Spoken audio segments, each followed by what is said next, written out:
Hello, hello, and welcome to the Color Whisperer Show, where we talk about all things home and healing.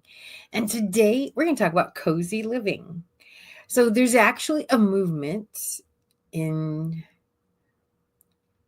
Finland, Denmark. It's called HYGGE, Hygge, and it's all about cozy living. And what does that mean?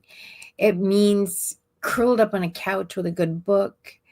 It means sipping hot chocolate or hot tea or coffee. Maybe you've got a few other things mixed in there.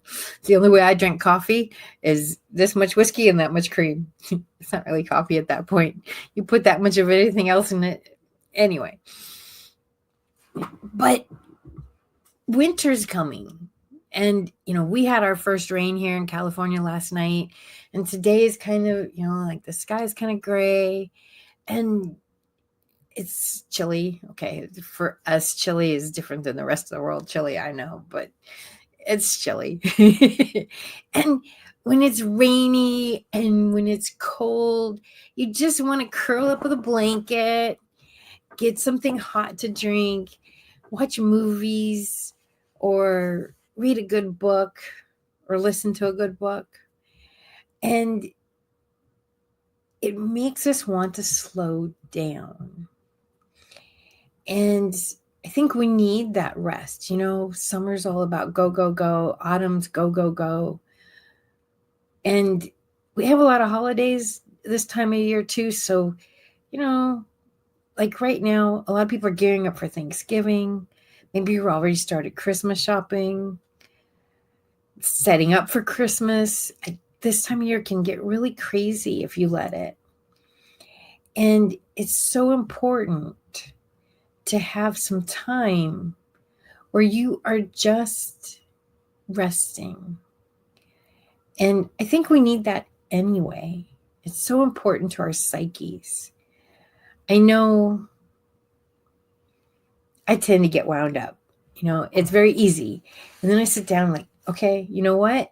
I accomplished this today. I love to write lists. I'm a big list maker. And I don't do it on the phone. I've seen the apps and like you click a button and it's like it's done. And like that doesn't have, old school.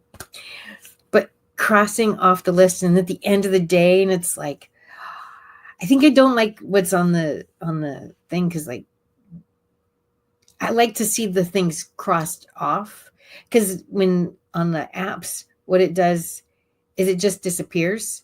So there's still just the list of things to do. It's cool that you don't see, it's easier to read, but I like to see what I've accomplished during the day. That's big for me. And then I can sit down and relax.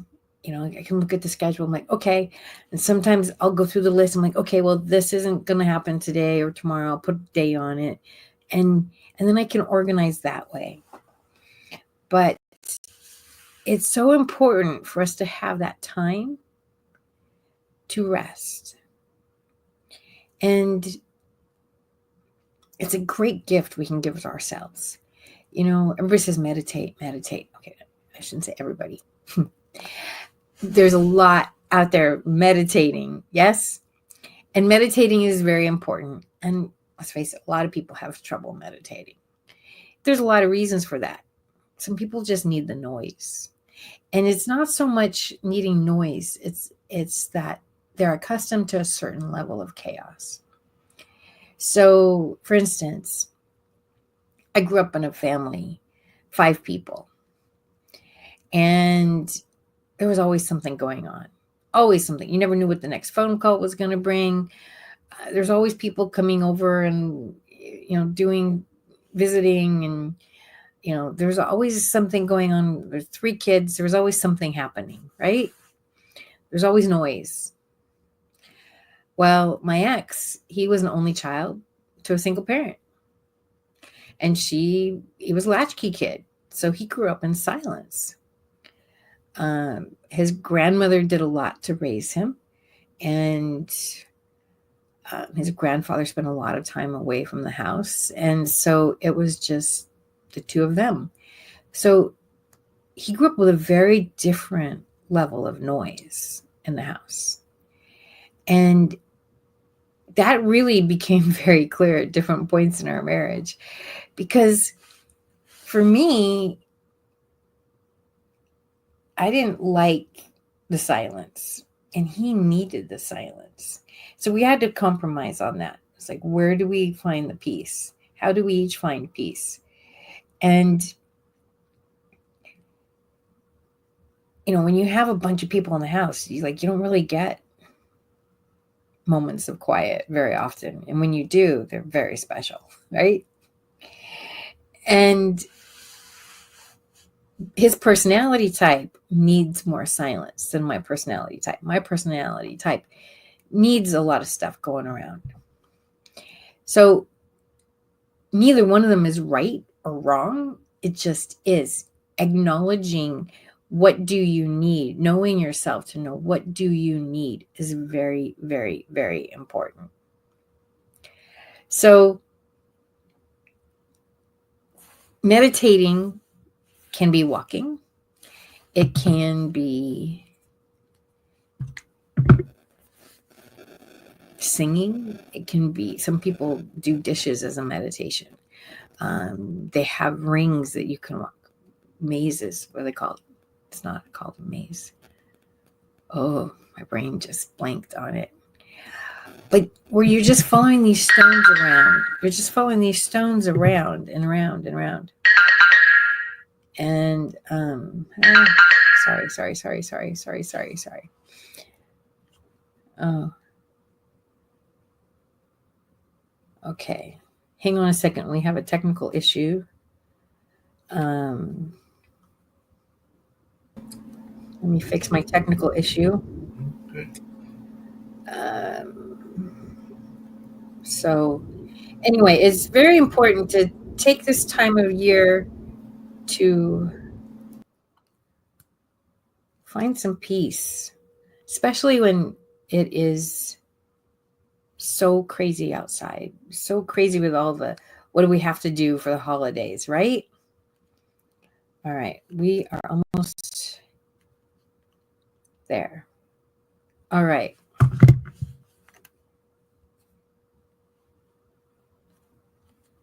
Okay, I think we got our technical issues. We have a guest today, but she couldn't get in. So we are, I think we got it fixed. So we'll see. We'll see if we have her in a minute or not. We'll see if you like it in a minute or not. But you were talking about the notion of comfort and everything along those lines. And as I think I told you the last time we were on, my aunt was going to have her birthday gathering, and we had that birthday gathering because all she wanted was fun, fellowship, and food. She's actually fighting a little bit of a cold, but she's doing well. But she got exactly what she wanted, which is a simple party. But I think we had somewhere between 40 to 50 folks, the majority of them on her side of the family, which would be the same side as my mom, which is the Lynch family. But my cousin deliberately invited some of her exes, well, not her exes, but her late husband's side of the family as well. So some of the Walkers were there as well because she was a very much an important part of their life also, even though Uncle Randy has passed on and everything. But it was definitely some good conversation in that way and all along those lines. And I definitely believe in comforts. That's one of the things I love about my mom's house is she has some comfortable chairs. She's got some comfortable artwork, and she's got some other things that add to the comfort and the ambiance of that particular house, including the swimming pool that she has outside that the boys love to go to that is now covered because we're in the fall, about to be winter month. So she did that sometime back and everything. But there's a thing, including, as I've told you before, the outside area where sometimes you'll see the family of rabbits and the family of deer. That's even part of her enjoyment is watching that family and what they're doing. Actually, it might be rabbit and deer, or it might be rabbit and turkeys, but it's definitely some animals that are back there and all along those lines that are helping her with her comfort level at that particular house and everything. And last but not least, because your guest is here and everything, she was talking about how our we used to jump in the leaves and everything, and we used to even play sports at grandma's house, and would have sometimes the boys and the girls would be involved, whether it was flag football, basketball, or whatever. But she was talking about how she remembers us or some of the kids jumping in the trees and in the leaves, and she noticed that her neighbors were jumping in the leaves as well, because that is a fun activity that particularly kids in the South like to do, because you rake the leaves up, which make a nice big bundle. And sometimes one of the fun things, even though it's not that fun for the person that just did all that raking, is you jump in them and it kind of gives you that soft landing. And then, of course, you've got to rake them back up and all along those lines. But it is a fun activity, particularly for young kids to do, as we know that they like to do things that are don't always make sense. But it is fun to just jump into that bundle of leaves. But I'm going to pop out of the area and you can introduce your guests and maybe I'll pop back later. But that leaf jumping can be fun. So we were talking about cozy living and savoring the moment. And this lady that we're about to meet is so amazing at savoring the moment and truly allowing each moment to be a blessed event. And how she reacts to the world and how she works with the world is so beautiful. I've been honored to meet this woman, and she is so much fun, and I can't wait to see what's going to happen today. So welcome, Cheryl. Thank you, my good friend Jeanette. And, despite that technical difficulties, here I am. And Yay. I love how you introduced me because, you know, I in savoring the moment, we just open ourselves up to pure, I want to say magic, Mhm. and power.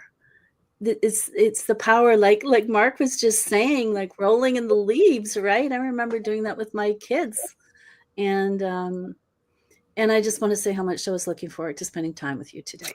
Oh, I'm so excited to have you here today. We're going to have so much fun. So Yeah. let's talk a little bit, because what you do is very unique. I just want to spend a couple minutes of, Mm-hmm. who are you as you're reverend, you're a life coach, you're an intuitive coach. Let's just, how did you get into this? Tell me a little bit. Well, I came into my work kicking and screaming the whole way. It was not on my radar at all. And when spirit comes knocking at your door, it's in such a way that you, as you know, right? You have to listen. So that's what happened to me. I was working happy dappy in the corporate world, and one day just had this sudden thirst and desire to learn everything I could. What did it mean to be intuitive? What did it mean to be psychic, even though that was kind of against the way I was raised in terms of, the church, etc. But as I explored my relationship with God, I realized that God would never lead me astray. And so as I listened deeper to the voice, I had to have the courage. I teach a course called Embrace Your Inner Pirate to really listen to what I felt was important for me, even though it might have disagreed with other people or other organizations. And at the end of the day, 30 years later, coming to the realization that the oneness that is seeking us, we are also seeking. And so I love my life. I love what I've learned. I've been through some incredibly difficult circumstances, as you and I have both shared previously. The courage and the resilience that it takes to stay true to your own heart, even when it literally feels like it's breaking. And so I love working with people who are really keen to embrace this deeper meaning of life, because it's so much more than we have been taught, or so much more that we've settled for. Yeah. And the healing that has taken place in my life and with my family, it's so amazing, the close relationships that I have that at one point seemed impossible or difficult to heal. So I'm very grateful and very impressed with the power inside of us.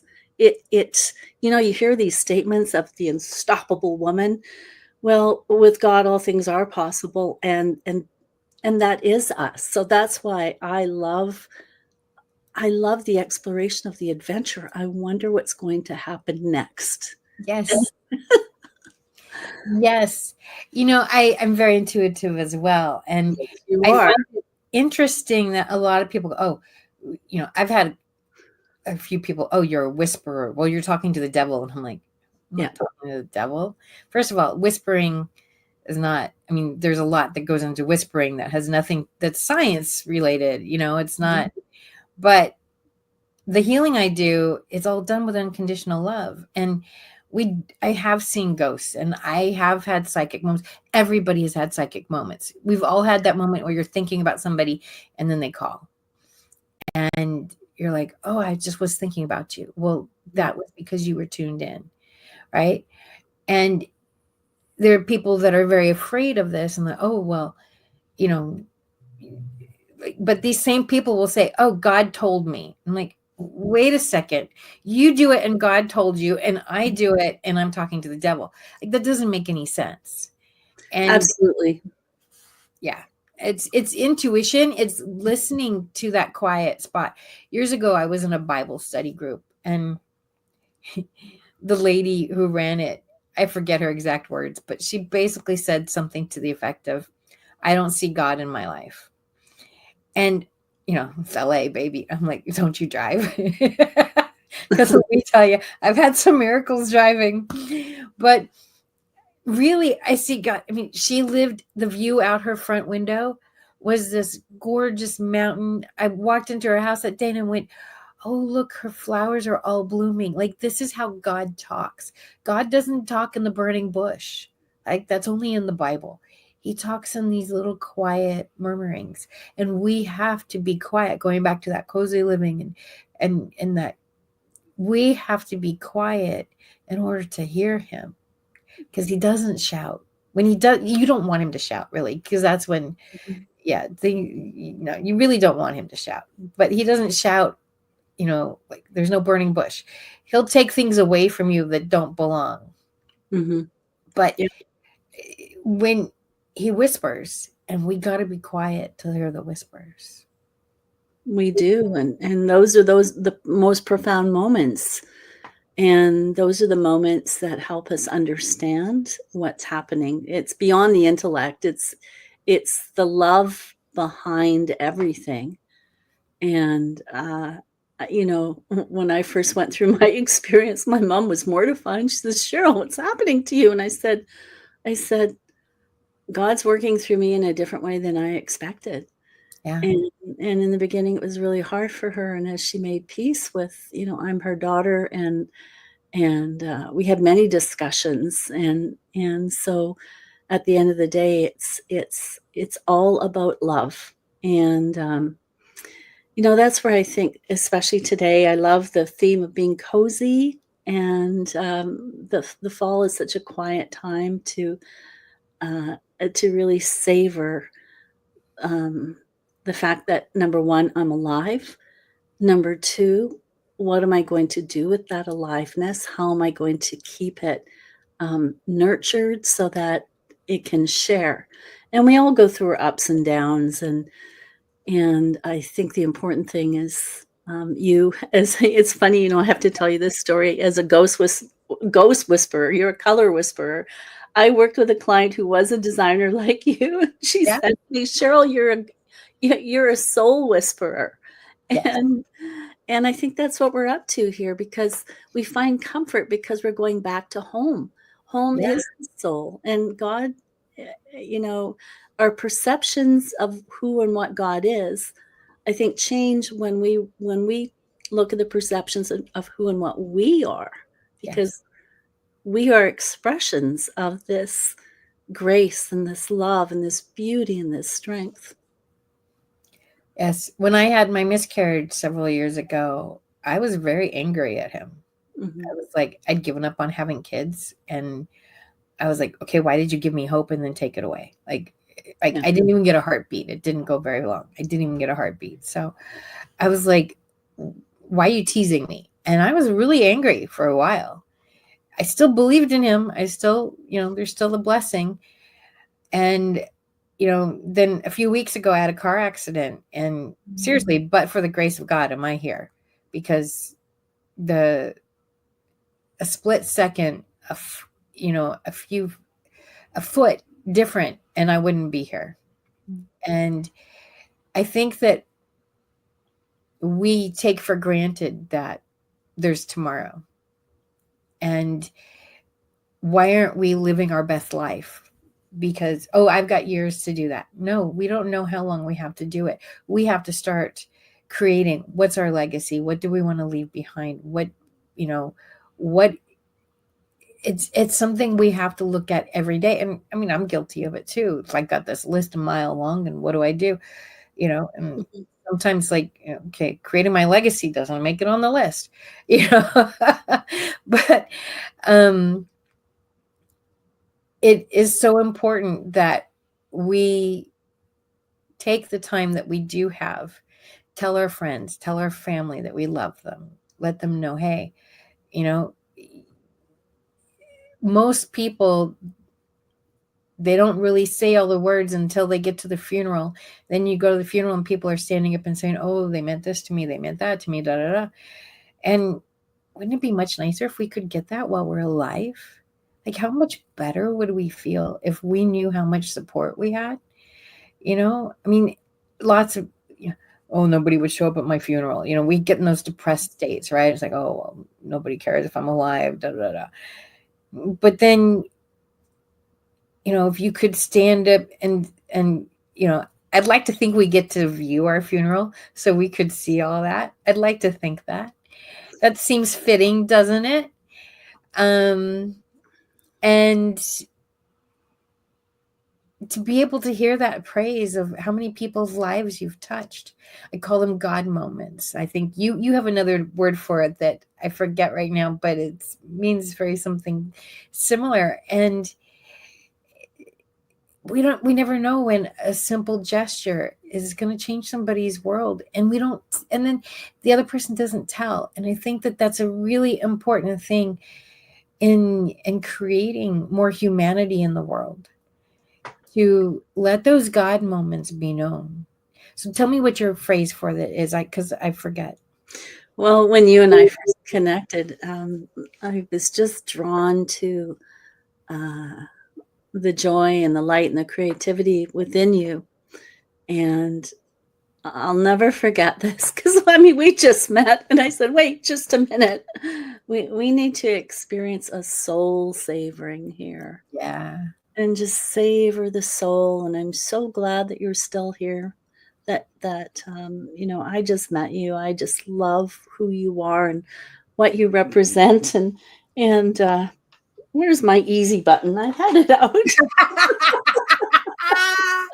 Okay, so you got to give the backstory. I got to give the backstory with this. So I meet this amazing woman on this new networking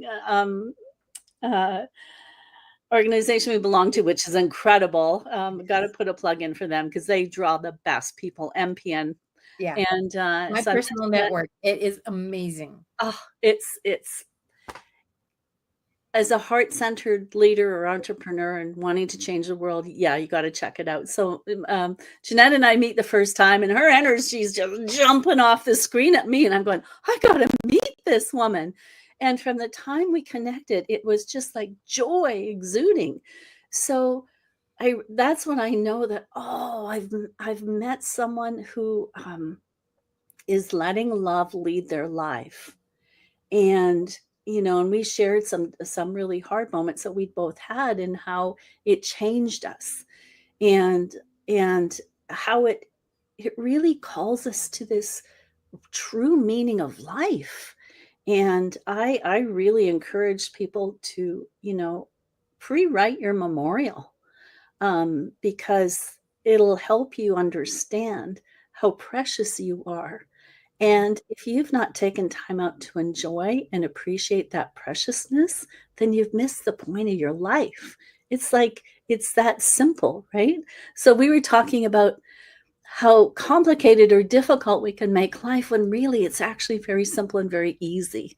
So one day in the mail, a couple weeks ago, and I'm having a moment. I'm having one of those days, right? And I'm going, oh. So I go up to check the mail, and there's an easy button in the mail, sent anonymously. And I'm going, oh. And it was a profound moment and a gift of literally the universe saying back to me, Cheryl, remember? So I had no idea who sent this because I speak to everybody I know about how can we uncomplicate our lives and make them easier. And we were chatting one day and he said, did you get your easy button? And it was like, so these gifts that we can share with each other because we've embraced this sumptuousness inside of ourselves. Like that's, to me, that's the meaning of life. Yeah. And thank you, You're because welcome. because to have that be returned was just like, thank you. I needed that little lift that day. You know, and it was just like I asked you for your address while we were talking because I'm like, I gotta send her an easy button, and I didn't know, like, Amazon is funny. Like, I didn't know if it was gonna show my address or not. But then I didn't hear from you. I'm like, okay, it didn't show because I would have heard from you if it did. So I'm like, did you get it? And of course, Amazon lets you know when you did get it, so that's cool. But I mean, there's so many times that we can make an impact on somebody by it doesn't have to take a lot of time, doesn't have to take a lot of energy, it doesn't have to take a lot of money, but we can leave a positive impact. And admittedly, there are days when I'm not good at this, but that is my desire, is to leave good moments for people and to make the day better for the people I come in contact with, you know?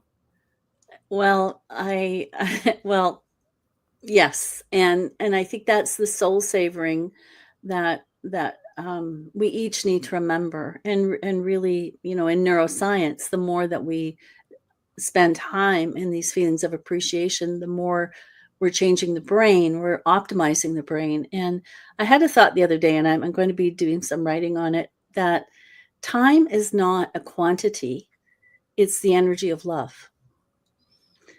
And that just changed my whole perception of how I do things, because am I doing things because it's pressure and I need to get it done? And how am I going to get it done? Am I coming from worry, fear, or stress? Because that's not the point of life. And I had an out of body death experience a few years ago. And what I experienced was the juxtaposition of how humanity has literally have almost destroyed itself because of stress and worry and fear. And on the other hand, it's like the bliss of just letting go to something that is big enough to hold us, Yeah. and to really trust that and believe it, and to go beyond that believing into the knowing. And so it's a real journey. And that's where I'm very grateful for meeting you, because it's nice to know that there are uh, people that are such conduits of this love, even though they could have rightly used different experiences in their lives and become very bitter, but you didn't. Well, I've always used the song Tub Thumpin' Chumbawamba. I get knocked down, but I get up again. That's a drinking song, and I don't drink that much, but I get knocked down, but I get up again. Like, you ain't never gonna keep me down. I mean, and that is, when I get like, oh, got knocked down again. You're never gonna keep, another one was, was it Matthew Wild, I think, never gonna break my stride. Yeah, yeah, yeah, yeah. It's like I use music like, no, I'm like, you can knock me down, you can try, but like, I don't quit that easy, and I think none of us gets out of this world without some trials. Mm-hmm. And what makes you who you are is how you react to them. there are some people that, you know, XYZ happens and then, oh, I'm a victim for the rest of my life. Well, no, you're choosing that. Why would you choose to be a victim? There's a lot of unconscious stuff that happens anyway, but why would you consciously choose that? It doesn't make any sense. And so, my mother, she had polio when she was little. She never said the word can't. So I grew up with, you don't say can't. And I grew up with, I get up again. My mother actually, when she was in school, they took her out of regular school and they put her in a school for polio. I don't know what's the right word. People who had polio will use that. And one of the tools that they taught her was how to fall down. And so she was probably 9, 10. It took her a while to learn how to walk again. And they would literally take all these children of different capabilities and they would teach them how to fall down. And then they would literally push them. Now, Wow. I don't know that you could do that in today's world, but for my mother, it was an incredible skill and one that she used throughout her lifetime. And I saw her fall a few times and she didn't get hurt. And she said, well, that's because I know how to fall. They taught her how to fall. And it literally did save her. And there was one time that she fell and she got really bruised up. And I'm like, I think you're lying to me, Mama. I don't think you fell because I've seen you fall. And that's a story that remains to be the truth to be told if there is a different truth. But, it was just, I've seen her fall enough times that, and she knew how to fall. So there's an element of being the right preparation can help you get back up again and can help you not be so hurt. And by doing the savoring, by having a good relationship with God, by knowing your own strength and your power, it's that teaching you how to fall so that you can get up again with more ease the next time. That's a profound metaphor and a very important one because I think right now, considering all the change we're going through, it's so important to make the decision. And this is where I appreciate the book, Power of Decision, which has really impacted my life. The power of decision is such that you make an agreement with yourself and you practice the personal integrity to uphold that agreement. Because at the end of the day, I think it comes down to each one of us doing that because that's what affects the quantum field. Yeah. And so, and it's like, well, the power of thought, it's very simple. What I think I create. So is this thought empowering me? Is it making me feel alive? If it's not, then it's time for a course correct. And that's why I love the work that you and I do, because really it's about bringing comfort and faith and strength to the parts that can feel a little wonky or weak. And can we start having a little bit more fun with them too? because there's an invincible power here we all are tapped into. So let's decide to use it and use it well. And use it to grow and to heal the hurt. Yeah. So it's coming up on the holidays. So people are going home for Thanksgiving or for Christmas. They may be seeing family they only see once a year. Maybe there's strained relationships. Maybe strained relationships will happen. Everybody's stressed from all the to-do list. So do you have any tips or do you have any methods to Absolutely counteract all of that? Yeah, absolutely. Because especially Christmas and Thanksgiving, so here's my first tip or tool. You're not your past. Mm-hmm. Stay in the present and what kind of present do you want to create? Because these holidays will bring up memories from the past, and if they're not pleasant, change it. You're not that person back there, and nor should you entertain the hurt. And this is where hurt can be insidious. So there's a beautiful phrase that I have really taken to heart, written by a man called Peter Michelson. He's in the States. He's where you are. And he said that we have an unconscious collusion to stay in suffering. So just recognize that and notice where you go. Like, are you going to the past? Are you going to the hurt? Or are you going to be the power of decision and create the reality that you want to live in the moment? Because that power is up to you. And that's where I think hurt can be insidious. And if we're not recognizing that it's taking us over, and we have these different sub-personalities that live inside of us, depending on our moods, right? And it's like, oh, isn't that interesting? 10 seconds ago, I was remembering a past hurt. In this 10 seconds, I choose to make this Thanksgiving the most amazing experience I've ever had. And it can happen in seconds. You never know what the phone's going to ring. Yep. You never know who you could meet and say, hey, I'm alone, you're alone, or, you know. Yep.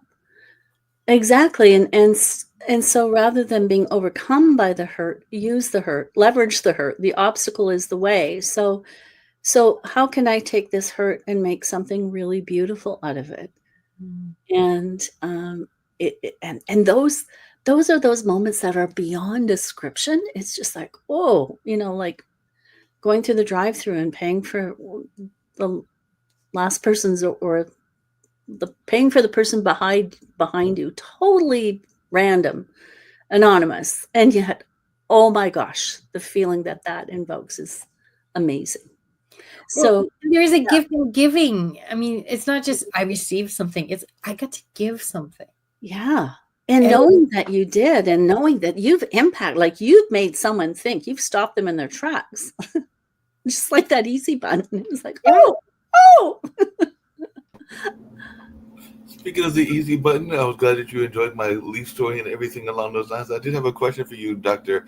Brewster, and everything, because one of the things that I think I mentioned to Jeanette and others is that sometimes it can be something simple that can give you great joy, and all along those lines. I mentioned the leaf jumping and everything, but even though it is a necessity of life and everything along those lines, sometimes you can get comfort from something as simple as the sound of the laundry rolling and everything like that. So sometimes that water and the feeling of the laundry or even the tumble can give you some simple joy. And even though I'm looking and they probably need doing and everything, the dishes and even the feel of the water and the soap on your hands can be a simple comfort and a simple joy, and all along those lines. So I just wondered if you could talk about those simple joys that sometimes we don't recognize as being simple joys, and we're sitting there fretting over doing them, but sometimes they can add to that simple joy, because I hate to say it, but sometimes if I'm in the middle of a laundry, just that sound of the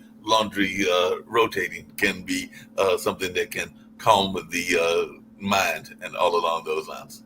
Yeah, and those are brilliant examples. I love what you said, because and I do this. I keep a joy journal, and I'll just jot down like little things like that, and then over time, when you see how rich and amazing those experiences are, I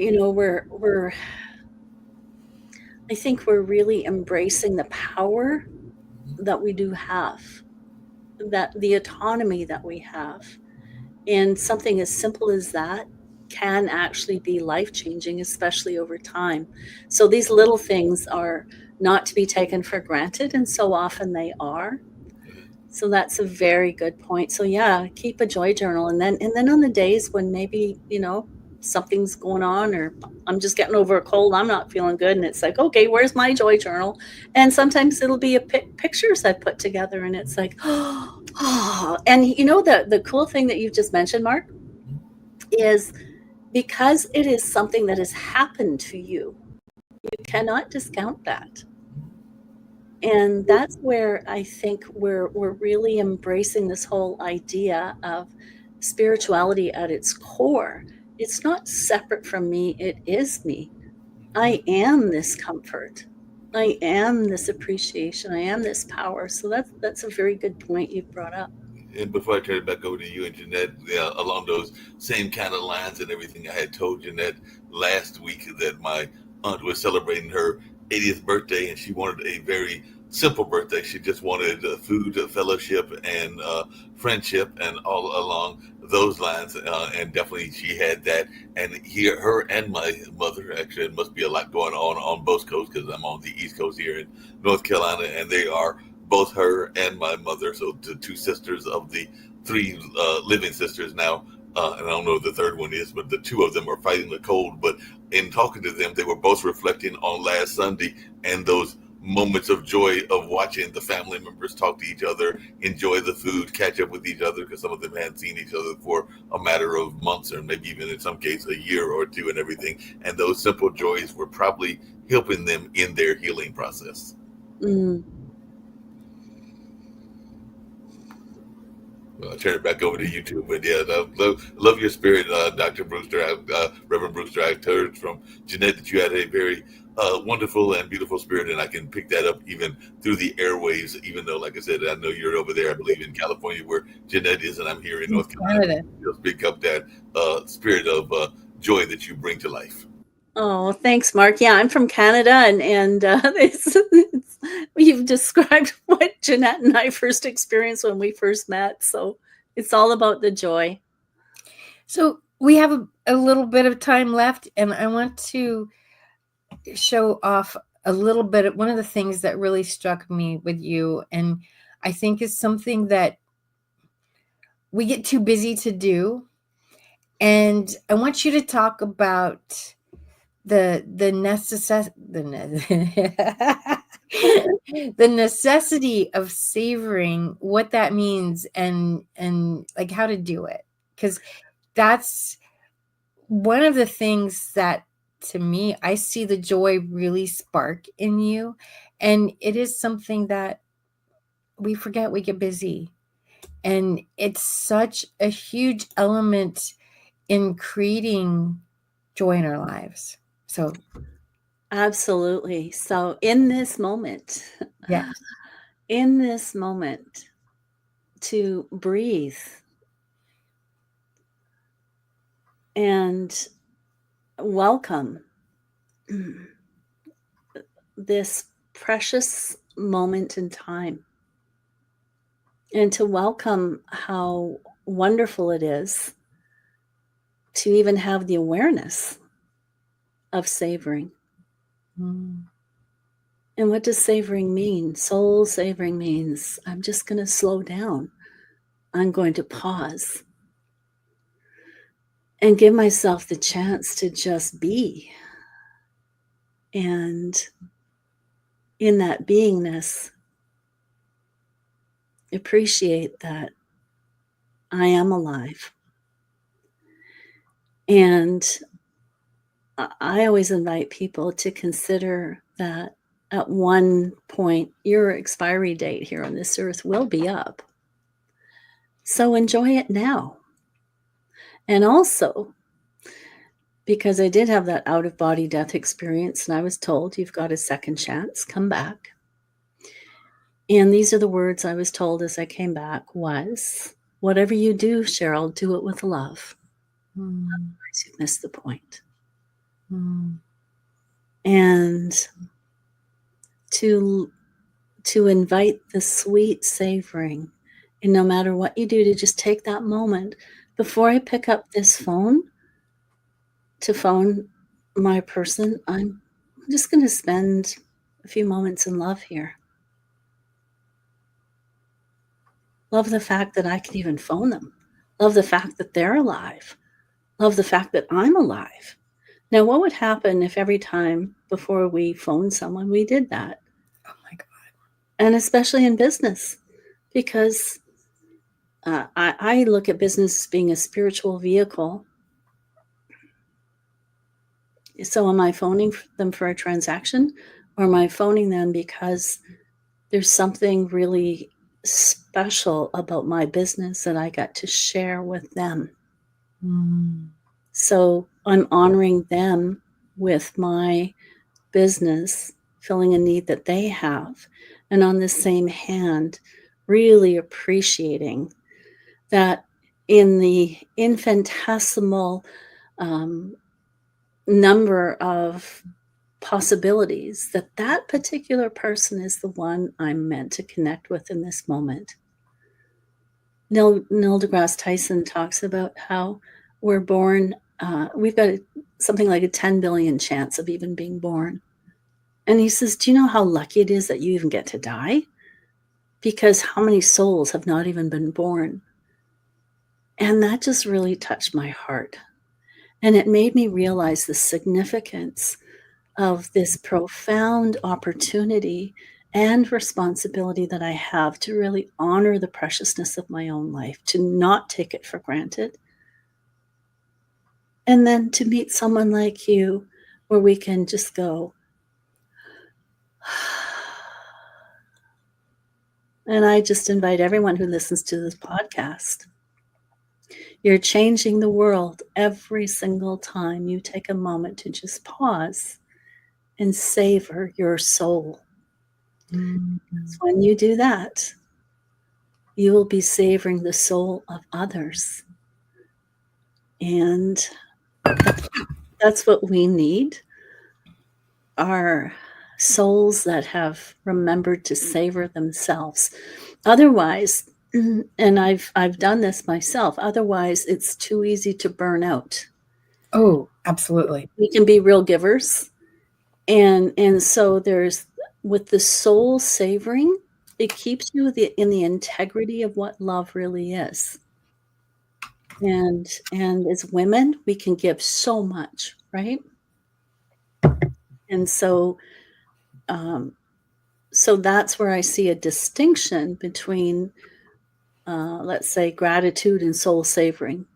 Gratitude is the doorway, and soul savoring is on the other side. I love that. Yeah. I love that. So tell us a little bit about what you do and how we can work with you. Absolutely. So what I do is I love supporting thought leaders and people in business or spiritual seekers, therapists. I work with a lot of people in the mental health industry and the wellness industry. I support people through transition and change. And sometimes that change is difficult, and sometimes it's so exciting. It's like, what do I do with this? So transition is working with your intuition. It is going into the unknown, and it's being able to reframe or reinterpret what's happening so that you can work with it and use the obstacle as the path through, and come out the other side going, wow, it really is like, I never would have thought that I could have done that with this. And so that's what I do. I work one-on-one. I lead my own masterminds, and I also work in the corporate world, offering transformational communication sessions, taking conflict resolution and reframing what that looks like. Conflict is actually progress wanting to happen, but we haven't necessarily been trained that conflict can be opportunity. And whenever I teach, I always ask people, how many of you guys feel really good about conflict? And no hands, very few hands generally go up. So it's like, okay, we're on to something here. What if we can take conflict and turn it around? And the way that we do that is we come to peace inside, and then we learn to work with it on the outside. So that's how I work with people. And like you, working with color and design and the physical world, there's something that happens that you work with before the physical, and we're very similar in the way we work. Absolutely. Absolutely. And I think that there is so much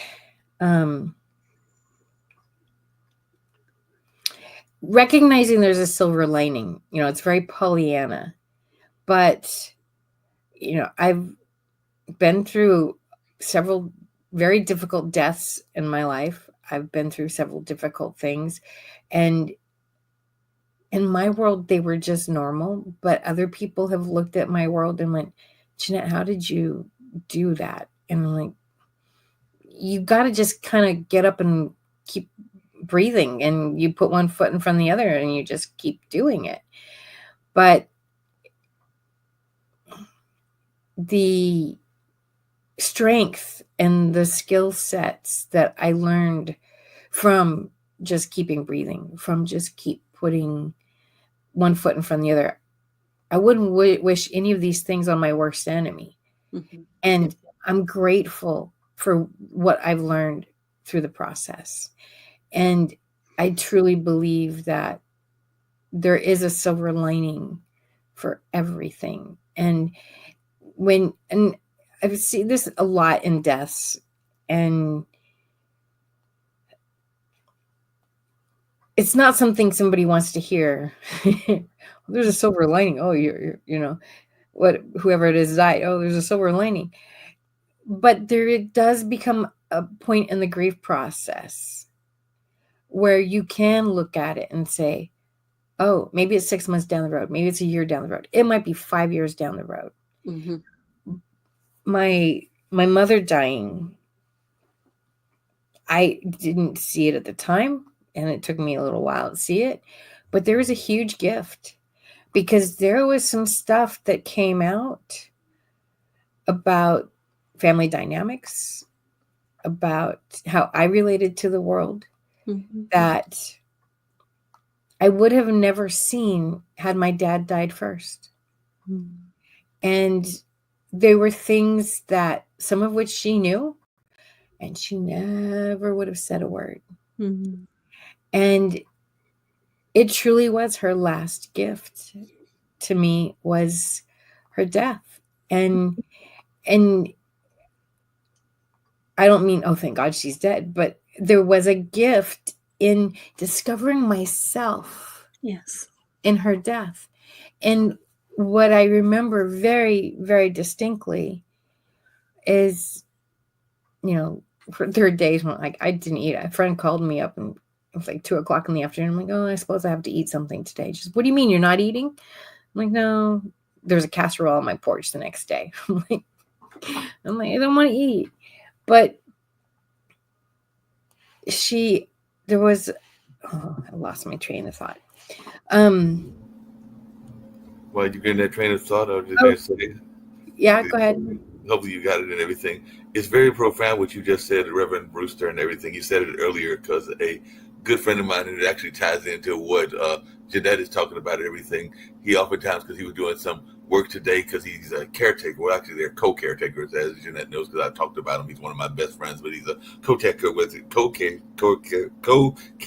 his mom, because his mother is elderly, and he's a multiple stroke survivor, and all along those lines. But they are caretakers. Get the words out, Mark. They are caretakers, and he was going to the bank taking care of this matters. But he oftentimes will say that his famous quote, and I never heard anybody say it, but you just said it, is that we all know our birth date. None of us know our end date, and all along those lines. So that is his favorite quote: is that we all know our birth date, but none of us know our end date. So we need to live life to the fullest while we are living. Is kind of what my friend Ray Pascal is kind of encouraging us to do, because we all know that birth date, but none of us know what the end date will be, except for the powers that be above. Yeah, and thank you, Mark. That just so ties in what Jeanette was talking about, and when that end date comes, the learning that comes with it, we have no idea how we're going to react or respond. None. In fact, I just helped a client who 2 years ago, her husband passed, and she just went into it, hit her just this last week, and we had to really spend some time and dig deep. And to go back to what you were saying, Jeanette, is I so appreciate that, if we could just take a step back and look at our lives like a canvas, right? And we're painting these pictures. And what you experienced with your mom is like this profound almost like stained glass, where you get to see the beauty of it Yeah. before, during, and after the fact. Does that kind of capture what you were? Yeah. Well, what I was remembered is, so one day I looked in the mirror, and I do look a lot like my mother, but that really hit me was how much I look like her. And I looked at my hand and I went, she's literally inside me, Inside in you. my DNA. I am part of her. So she didn't die because I'm still here. Exactly. And so this is one of those sweet savorings. Can we just take this moment and imagine all the ancestors, and we're the ones who've arrived at the other side. And it's like we're saying to our whole lineage, you did it, you made it. And we take the best, and we, this is not Pollyannish. It might sound like it, but I would be a defender for Pollyanna any day, because Pollyanna is grit. Oh, yeah. And it's like Viktor Frankl coming from the concentration camp. The thing that kept that man alive was knowing that he would create a form of therapy that would help so many people when he got out. And because of that man, humanity was changed. And Jeanette, I think it's important for each one of us to know, and this is the soul savoring, because of me and I exist, and the love that I bring to the world, humanity is changing. Yeah.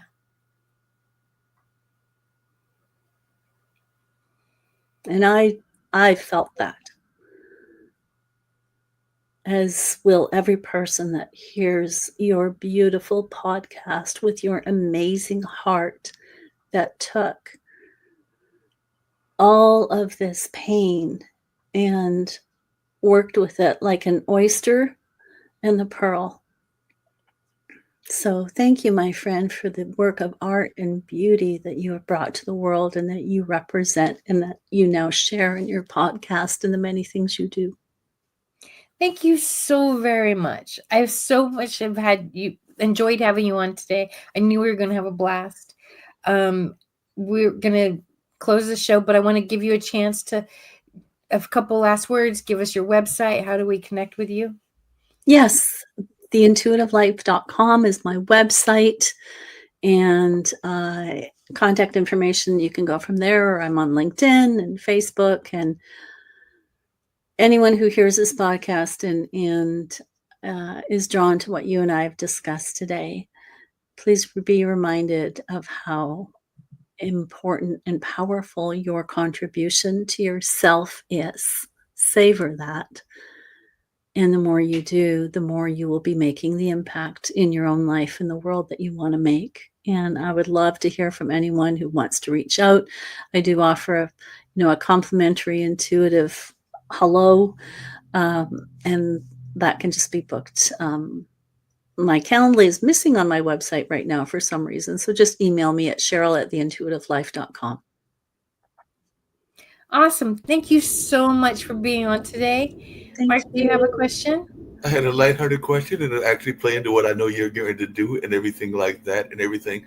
But I remember that when, speaking of ancestors, when a good friend of mine was living, Baba Chuck Davis and everything, he was a well-renowned dancer and everything. He used to enjoy a good meal, and he used to enjoy some good savory desserts. He had certain desserts that were his favorites, and all along those lines. So even though, like I said, none of us will know till we get to the end time, I would just run in Reverend Cheryl, if you think that sometimes, even though they're not here, that some of our ancestors are getting to enjoy the food that they might have savored when they were here on Earth, and all along those lines. Because we're going to go out with Kendu Spice, and there are some delicious food and everything. But I just wondered if you thought that the ancestors as spirits got to enjoy some of the foods that they enjoyed when they were living. I think that, yes, I it's just like the joy, right? It's like this connection that we have with them is And I don't know why, and I hope I just I have to say I love the American accent and the foods and especially a down south accent, and it's just like, oh, there's I do improv and there's these parts that come out of me in improv and it's like, where did that come from? I don't know. I must have an American in my ancestry somewhere. But I would totally agree with that. And we are a multiverse. Let's enjoy the like as Jeanette was saying, it's just so much more than what we think. So let's have fun with it. Yeah. Did you see Ghosts? Do you watch Ghosts? So on Ghosts, they can smell the food. Yes. They can't eat it, but they can smell it. And I think, well, I've seen some ghosts, and I believe that, yes, they do get to participate in our world to some extent. Maybe can they taste the food? I don't know. They can smell the food. They can remember. They can, I think that. And yes, and I've always appreciated when out of the blue I'll be smelling a particular smell. Right. And you didn't make it up. Where's the smell coming from? It just appears. So it's like, well, of course, right? It's like, thank you. So savoring. Let's savor on their behalf, right? I'm gonna love this. I'm gonna love this turkey, right, on their behalf. Yeah, savor on their behalf, and not only that, but I know that even my mother, who I mentioned earlier, and my grandmother, my mother and aunt, they oftentimes remember the smell and the ambiance of my grandmother's kitchen. And my grandmother has been gone for decades, but even though they are still here living, that's one of them savoring moments, because I've been in rooms where they have conversated and even remembered how she was in the kitchen and some of the smells and some of the ambiance that was going on in that kitchen. I'm sure there'll be some recollections of her in 2 weeks during Thanksgiving, meeting recollections of my grandmother and everything. But I do think that some of those memories are embedded in our memory, and they stay in our memory because we remember what was going on at that time and all along those lines. Because one of the things that I know, because we just, like I said, had Aunt Julie's birthday party and everything, but even at Thanksgiving, one of the things that we will do is we will acknowledge those that have passed on, because a lot of times the people that are there might be less because other people have moved on into heaven or the other dimensions and everything. But we, as those here on earth, will reflect and remember them, even though they're not there with us in the physical form. They're probably there with us in the spirit form, but they're not with us in the physical form. And we will go ahead and remember them and have plenty of memories of them, whether it was my aunts and whether it was my uncles in sitting in certain chairs because they were comfortable in those chairs and wanted to get a certain view of the sporting activities, or whether it was other things that were going on that will give us our memory. Even my other aunt that passed away, that was Aunt Kellen, that died of MS, some of the ways that she got around in her later years. But there's a lot of those memories that will surface and re-pop up and everything, because they're just pleasant memories, even though they're not with us anymore. And like Jeanette mentioned, these essences live on inside of us, and energy can never be created or destroyed. It's simply transformed. And so whatever dimension that they are in now, we can enjoy them and we can appreciate them. And the same for them, us, right?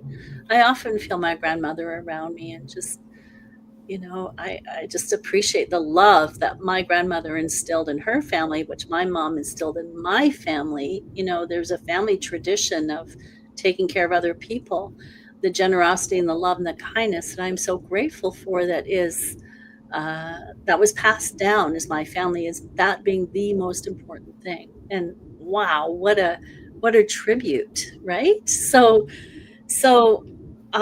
with your Thanksgiving coming up, gratitude for everyone who was a part of our past so that we could be here today to carry on the message of life and grit and faith and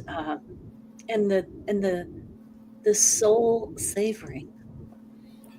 the last thing before we hit Kendu Spice, Jeanette, that I was going to ask, because you just mentioned it, and I know she had another guest that was in that space as well, and Jeanette knows because I shared it with her. I have another dear friend that I work on this network with and just work in general with on a number of things, including co-MCing and all along those lines, because he does it for two sports franchises here, our Durham Bulls and our hockey team, the Carolina Hurricanes. But I do have some friends, including a young lady that's involved in that space as well. So I've got a couple of friends that are involved in the improv space. So when you mentioned that you were an improv performer, I'm going like, yes, I know that kind of stuff, because I think there's that famous quote that y'all have that y'all live by. I think it's as is or something like that, or and if, something like that. It's like the motto of improv performers and everything. But I am familiar with that art form because of my friends Yvette Holder and Jatovi McDuffie. So have been in that space now for decades and all along those lines, even though they're younger than me. I think they're in their mid 50s.